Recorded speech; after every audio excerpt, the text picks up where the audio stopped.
I don't feel comfortable opening up as business as usual, even with our legal capacity of 38 with social distancing. It just doesn't make sense. Small venues across the country issuing a rallying cry to save their stages as the coronavirus threatens to close doors for good. News 5's Olivia Fecto shows us the effort to survive.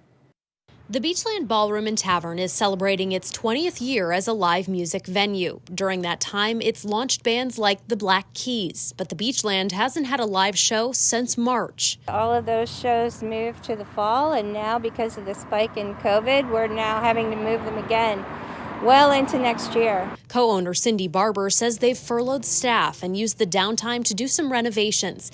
The business received both PPP money and a Small Business Administration disaster loan. But then that's it.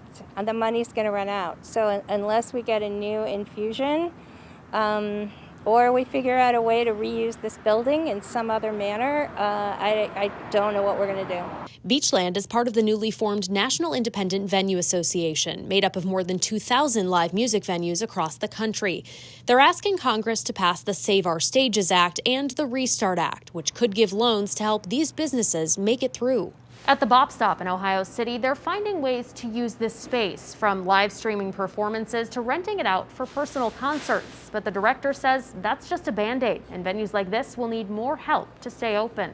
We've been able to tap our immediate communities, our fans, pretty well to support us from their own pocketbooks, but we really need some significant cash influx to cover the last 6 months of our expenses. Bop Stop director Gabe Pollock says without a community space for people to gather, connections are lost, and so is an important piece of Cleveland's identity.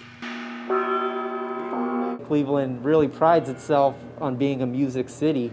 So, we're a part of the fabric, the culture of this area. Cindy Barber says it's not just Cleveland, but the culture of live music as a whole. Touring music the way we know it will not exist anymore like that. I mean, if some of these clubs go out of business, then there's no way for a band to get from California to New York and have a touring jump day after day. And that's going to be really sad. That's just going to be sad. Olivia Fecto, News 5.